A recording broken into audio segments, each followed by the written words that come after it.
Hi everyone! Welcome back to my YouTube channel. This is Shan Daily. For today's video, paano ba mag-withdraw dito sa Telo app? So, bago lang ako sumali nito guys. Actually, kahapon lang po ako nag-download.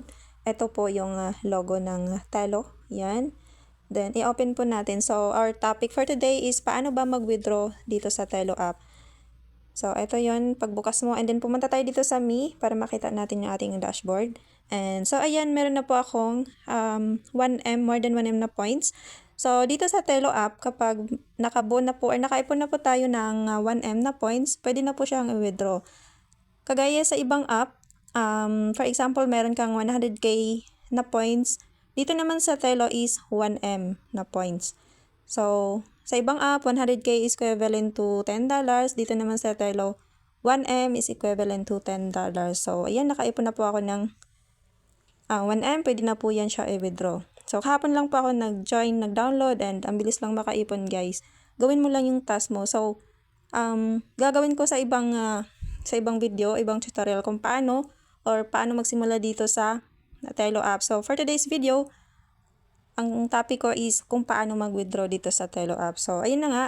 Pag nakabuo ka na nga ng 1M na points, so pindutin mo lang yan. Then, dito sa method, pindutin mo yung add a payment method kasi nga baguhan lang tayo. So, ang aking payment method ko is GCash. So, kung wala ka makitang GCash dyan, pumunta ka muna dito sa method ng may GOD sa taas. And ilagay mo muna siya sa Philippines para lalabas po yung GCash. So, ayan, makita mo na yung GCash. Tap mo lang yung bind. And then, dito sa account, ilagay mo yung GCash number mo. And double check lang guys na tama talaga yung GCash number mo. Then, first name, of course, yung pangalan ng GCash. Kung sino yung nakapangalan sa GCash. And then, family name or yung last name.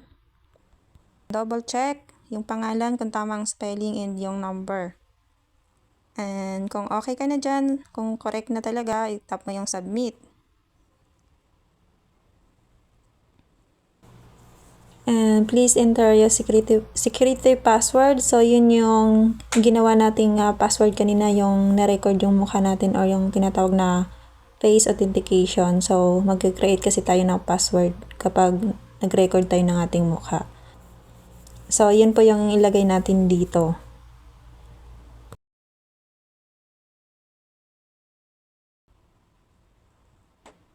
Ayan. Isang pindot lang po and then, ayan.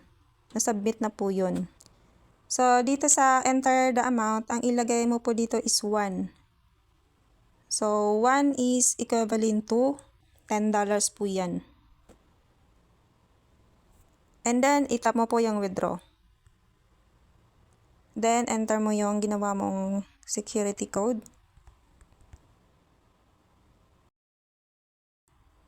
Ayan, withdrawal submitted. Ayan, punta tayo sa points. Ayun, nawala na po yung 1M. So, kapag first withdraw natin, ma-receive po yung ating withdraw within 2 hours. So, ganun lang po katagal. Pag baguhan lang po. Pero pag lagi ka nang nagwi-withdraw dito sa Telo app, mabilis na lang po. So, ayun lang. Thank you so much for watching. And kung gusto mong mag-join dito sa Telo app and mag-create ka ng sarili mong agency, lalagay ko lang po yung link dyan sa description. And i-download nyo lang po. And kung may mga comment po kayo, mag-comment lang po kayo dyan. At kung may mga tanong, sasagutin ko po yan. So, yun lang. Thanks so much for watching. And don't forget to like, share, and subscribe. Bye-bye.